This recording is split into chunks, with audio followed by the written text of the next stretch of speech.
All right, so the latest big software update for the Meta Quest, version 81, is starting to roll out to headsets right now.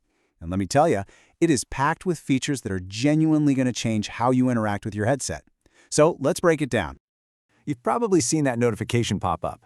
Your Quest just got a major upgrade. But what does that actually mean for you, day to day?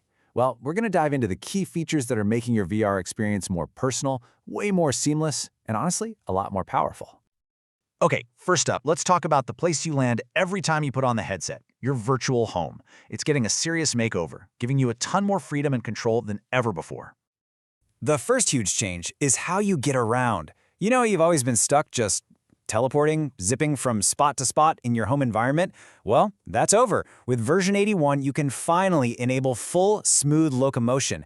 Yep, that means you can just walk around freely with the thumbstick, just like you do in pretty much every VR game. This is a massive quality of life upgrade, and I know a lot of people have been asking for this one for a long, long time. But it's not just about walking around. Now, the update also brings in a much more powerful way to organize your space and to make it stick. 12?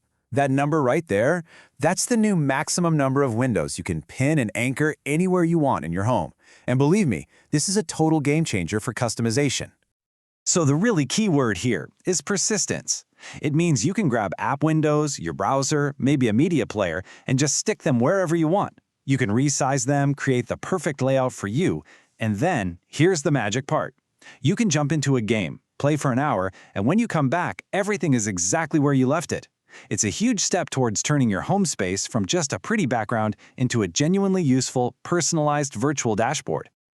All right, next up, we've got a couple of new features that are all about one thing: less waiting and more playing. It's all about getting you out of the menus and into the action way faster. Okay, we've all been there, right? You buy a huge new game, you're super excited to play, and then you're stuck staring at a download bar for what feels like an eternity. Well, this update brings a feature that PC gamers have loved for years, and it's a huge deal. It's exactly what it sounds like. It's basically like what you see on platforms like Steam. For games that support it, you can start playing as soon as the first, most important chunk of the game is downloaded. The rest of it just keeps downloading quietly in the background while you're already in there exploring. No more waiting around, you can just dive right in. And that streamlining, it doesn't stop with downloads. They've also made accessing your PC VR library through Link way simpler. So you remember the old way, right? You had to connect with Link, then you're dropped into this separate PC interface, and you have to find your game there. It was kind of clunky. Well, now, your PC VR titles just show up right in your main Quest library, sitting right next to all your regular standalone apps. It seems like a small thing, but it cuts out so many annoying steps and makes the whole thing feel so much more integrated. Okay, let's talk about some smart refinements. These are the kinds of quality-of-life tweaks that really show they're listening to user feedback, and they just make using the headset day-to-day feel, well, smoother. So, you might remember Meta recently tried out a new design for the main menu. And let's just say the feedback was a little mixed. A lot of people weren't fans. Well, good news. In this update, they're actually rolling it back. So for now, we're going back to the old, familiar interface that we all know while they go back to the drawing board. Here's a clever little addition called the World Safety System. Basically, if you turn on your Quest and you're standing right near a boundary you've drawn before, the system is now smart enough to just ask you, hey, do you want to use this one again or draw a new one? It just makes setting up your play space that much quicker and a lot more intuitive. And there are a handful of other nice little tweaks that round things out. The Horizon feed gets a bit of a redesign, switching between user accounts is way less of a headache, the Quest Store has better filters, thank goodness, and sharing photos and videos from the mobile app is finally a bit easier. You know, they're all small things on their own, but they really do add up to a better experience. All right, this next part is all about connecting your different worlds, your VR headset, your PC, and your social life in Horizon. So, you might have played around with this in the experimental settings, but the ability to stream your Windows PC desktop right into VR is now a full-fledged official feature. It's out of beta, it's stable, and it's ready for prime time. And they've added this really awesome, almost magical bit of awareness to it. Now, if you're in mixed reality mode, seeing your real room through the cameras, and you just look at your PC, your Quest will automatically pop up a little prompt asking if you want to connect. It's super slick. It's that kind of seamless integration that, people have been impressed with on the Apple Vision Pro connecting to a Mac, and now we're getting that for Windows PCs.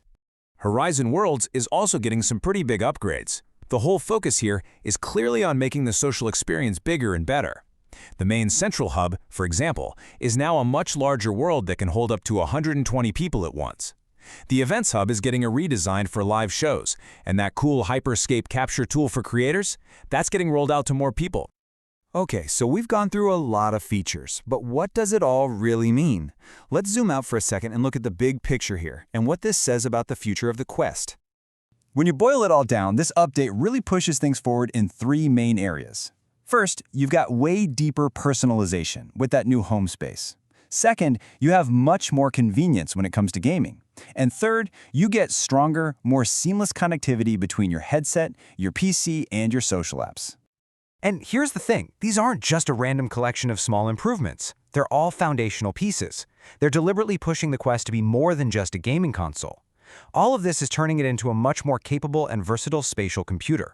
A device you can use for actual work, for being creative, for multitasking in a true 3D space. So, as this update starts hitting your headset over the next few days or weeks, the real question is for you. How is this going to change the way you use VR? What are you most excited about? Is it that freedom of setting up your own multi-window workspace? Is it just the pure convenience of jumping straight into a game without waiting? Or is it that super slick bridge to your PC? It's a really exciting time for the Quest platform for sure, and this update gives us a really clear picture of where things are headed.